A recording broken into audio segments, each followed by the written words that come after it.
Hello everyone, Big 7 here. Welcome to the channel. If you enjoy the video, make sure to drop a like on it, and if you are interested in seeing more SuperCoach 2021 content, make sure to subscribe to the channel. So today I'm going to be taking a look at Brayden Preuss, looking at his upside, downside, and what I think his prospects are for 2021. So I'll start with his early career. He was drafted in 2014 in the rookie draft. He was a pick 15 in the rookie draft, which, looking back at it now, looks like outstanding value. He spent his first couple of seasons biding his time in the VFL, before eventually breaking into the AFL side in round 1, 2017. In that round 1 game, he played basically forward, and he was dropped after a fairly ineffective display. However, he was let in round 2. Goldstein got injured at some point. I think it might have been in the warm-up. And yeah, he was let in round 2 against the Cats.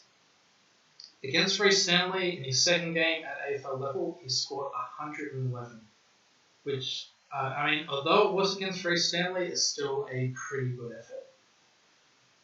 After round 2, Goldstein came back into the side. However, Goldstein, I think he was still carrying something, and he did spend most of that game forward, leaving Preuss to be the main rock for that game.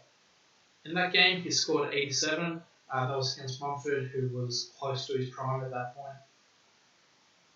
And yeah, eventually, North came to their senses, put Goldstein back into the rock where he belonged. And yeah, you don't want one of the best rockmen in the competition playing as a forward. So that put Preuss back in the forward line for round 4. Again, didn't have much impact, and after that he was banished to the VFL. He played most of that season in the VFL, didn't miss any games due to injury, before finally returning back to the AFL side in round 19, purely as a forward.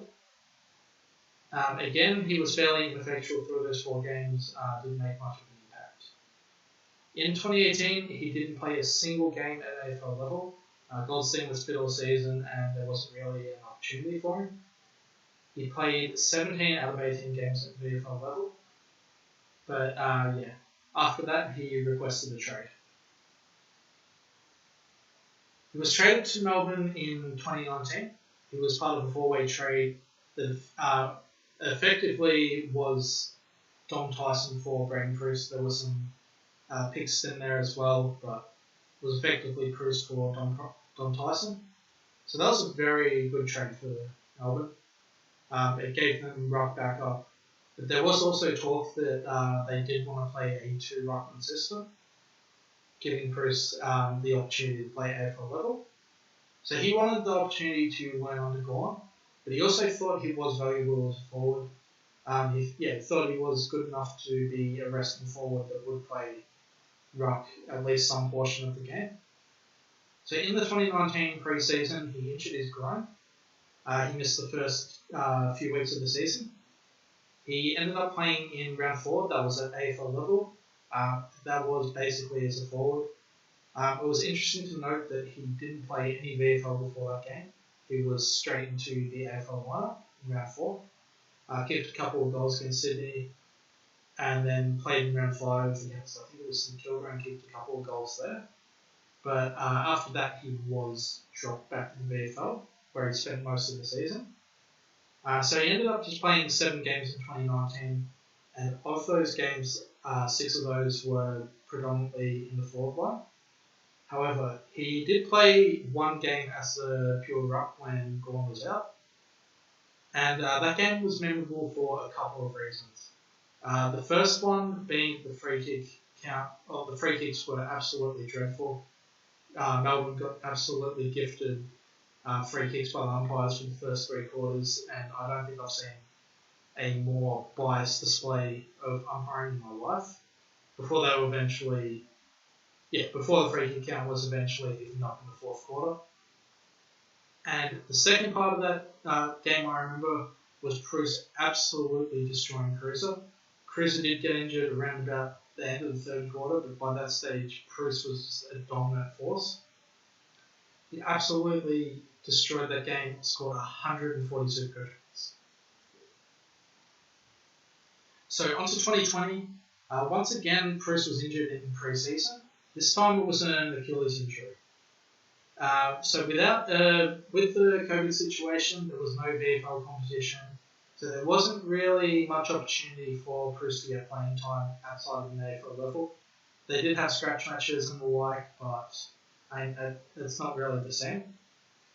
He did pick up a minor shoulder injury in training as well, and that happened in the same week that Gorn was eventually ruled out. I think, Gorn had a variety of injuries. I think he was playing with a PCL, if I remember correctly. So, Preuss, he ended up playing in 2 of the 3 games that Gorn was injured. And he only scored 84 and 85. And they're still not terrible scores, but if, compared to the 140 from previous year, the 111 from his first year, they were a little bit underwhelming. The 84 was against Grundy, and the 85 was against English. So the 84, you can take a bit of solace in, that was against probably one of the best ruckmen in the competition. And there was, also a chance that he underscored in those games due to the shoulder injury. You can also make excuses for his lack of match fitness. He played 1 more game for the year, but again, that was basically as a forward, and he was ineffective there. And so, again, seeking more opportunities, he requested a trade and was traded at the end of the season for a pick 31. So he was traded to the GWS Giants, and I think that is a trade that is beneficial for both clubs. I think pick 31 is a fair price, possibly a little bit undervalued for Melbourne, but still a very good return considering they gave up Dom Tyson, who's played half a dozen games at AFL level since leaving Melbourne. And for GWS, they have really been needing a quality ruckman for a couple of years. They had Mumford and Jacobs last year. Both of those guys were very old. Jacobs ended up retiring. Mumford, I think, originally retired at the end of 2018 before coming out of retirement out of absolute desperation for the Giants. So you would expect Preuss to have the main ruck role. There is Matthew Flynn and I think it's Lincoln Briggs in the background. I don't think any of those players or Mumford usurp Preuss for that role. I think Preuss has been recruited to be the main ruckman, and going by how he's performed at an AFL level, I don't see how he isn't the main ruck. So from a SuperCoach perspective, he has a career average of 101.4 as a ruckman. That is a small sample size, but it's still a very good return, especially considering he's only priced at $303,000. That makes him extremely underpriced going into the season. You aren't going to find anyone else at that 300k price bracket that will average 100 more, or even go near that. Might potentially get Haley who goes close to that, but other than that, no one else. That's just so much value. And he has the potential to get even better. He's only 25 years old, so he's still basically reaching his prime now. I could potentially see him going even higher than 101. He could go 105. He could go 110. The potential is there for Preuss to have a really good season. So looking at the fixtures, he has a decent fixture run between rounds 5 and 9. And that's basically the time where you want your cash cows to be making money. Preferably a couple of rounds before that as well, but he doesn't have those fixtures there. So rounds 5 to 9, he plays Sydney, which will be some combination of Hickey, Naismith and Sinclair. I expect him to get over the top of those. The Dogs, a little bit harder with English and Stephen Martin. I still don't know how they how the Dogs are going to line up in the rock. He plays Adelaide round 7, which is Riley O'Brien. Riley O'Brien, good ruckman in his own right, but he doesn't typically nullify an opponent. Normally, whoever he plays scores decently. Essendon round 8, which is Sam Draper, still developing. I expect Preuss to get over the top of him. And then Richmond in round 9, I expect Preuss to get over the top of Mount Curtis as well. So I would say there are 3 to 4 really good games in there for Preuss to dominate. Another upside to notice, we have Rowan Marshall this year. He's a must start in the forward line. But if Preuss was to get rested, if he was even to get a 1 or 2 week injury, you can swing Marshall from your forward line into your ruckman and provide that cover. We didn't have that cover with last year with Naismith. I think a lot of people went for Segwar if they were going to beat Naismith. But yeah, this cover is a lot stronger this year. And yeah, it's definitely something to note. Onto the negatives or the downsides. Preuss in the last 2 years he's been injured 3 times. He's had a groin injury, he's had an Achilles injury, he's had a shoulder injury, and he has missed games because of those. So there is definitely some injury risk there. He's not a complete amazing option.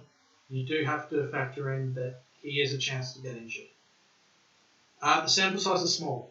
He's just played 5 games as the main ruck. He's played 30 odd games at an AFL level, but we only care about the ones he's played as the main ruck, and he's only had 5 games there. So it is there is potential that we are overvaluing him. I don't think that's the case, but it is something to consider as well. He has a tough start to the season. He plays against St Kilda round 1. St Kilda, they're an okay matchup for Ruckman. Normally, Ruckman don't score badly against the Saints. Normally, again, Marshall is one of those kinds that will let his opponent rack up points, but he will also rack up points himself. Fremantle, kind of toughish ruck. Kind of toughish. They have Darcy and Lobb there. Rucks generally don't get on top of them. And then round 3 and round 4, Gawn and Grundy. That is probably, apart from West Coast, the two toughest rucks to play. So there is a chance that he gets destroyed by Gawn and he gets destroyed by Grundy. And he comes out of those games a bit bruised and battered up. Onto the topic of Gawn and Grundy. They are the clear top 2 ruckmen in the competition. And they are the clear top 2 SuperCoach options. There is no way, well, the only way you are not going to end with Gawn and Grundy is if you're going to finish outside the top 5k, or if one of them gets injured, or both of them get injured. You are going to need Gawn and Grundy at some point. So, let's say Gawn, for example, let's say you start without Gawn. If he goes on a massive stretch between rounds, say 5 to 9, he could potentially be 750k. He could potentially be 800k. So you have to be able to find that kind of money to be able to upgrade to Gawn and Gawn only. Because you are going to need to have Gawn and Grundy. And if you're trading Preuss out, you want to be going up to Gawn and Grundy. So Preuss, for example, could end up making 150k. But if Gawn is 50k more expensive than he was at the start of the season, or Grundy's the same, then you're effectively only making 100k on the Preuss. And you're using the trade as well. So if you were going to go without Gawn and Grundy, I think it's fairly line ball. There are some positives and negatives both. So Gawn, I think, is the clear best option for captaincy. I expect him to be the number 1 player in the competition. And if you look at his scores from last year, he only had 2 scores under 100, but he had 5 scores over 150. And that is absolute captaincy gold. In saying that, I don't expect Gawn to average 139 again. In 2018 and 2019, he averaged just under 130. So you would expect him to regress back down to that a little bit. Maybe the hub life helped him out a little bit. Maybe it didn't. But yeah, 139 again, I wouldn't be expecting that. I think he's slightly overpriced, albeit a very solid option. The other thing to note is here, at the same time, Preuss has his easy fixtures, Gawn has his easy fixtures as well. Gawn, in round 5, he plays Hawthorn, which would be McAvoy or Segler. He should dominate them. Richmond, Nankervis dominates. North Melbourne, round 7. It shouldn't be a domination. Being saying that, he didn't play North Melbourne last year, and when he played North Melbourne in 2019, he scored 200. Round 8, Sydney. Again, Naismith, Sinclair, or Hickey, or some combination of them. He should absolutely destroy them. And then Carlton in round 9, that's Pittman. That's another very, very easy matchup. So in those rounds 5 to 9, he has 4 very easy matchups. And North Melbourne. Against Hawthorn, Richmond, Sydney, and Carlton last year, he played 4 games. He averaged 165. So there is no guarantee that at the time you want to trade Preuss out, that Gawn is going to be cheap. He could very well be 800k. Another thing to consider with Gawn is he does have injury history. He missed 3 games last year, and he's missed 13 total over the last 4 years. So there is a little bit of injury risk if you are going to be Gawn over Grundy. Going on to Grundy now. He's slightly underpriced after 2020. Again, 2018 averaged 130, 2019 130, and then 2020 he only averaged 120. I think the hub life affected him a lot, and he was also carrying injuries through 2020. So he is someone that you would expect to improve, get back to that 125, 130 average, and that does make him slightly underpriced. However, he does have tough fixtures through rounds 5 to 8. He plays West Coast in round 5. No Ruckman got on top of them last year. Both Gawn, Grundy, I think even Goldstein. I don't think any of them managed to get 100 against West Coast. So that should be a very bad matchup. Then plays Essendon in round 6. He should get on top of Draycott. But then round 7, he plays Witts, who normally nullifies Ruckman. And he plays North Melbourne in round 8. And Goldstein is no easy Ruckman either.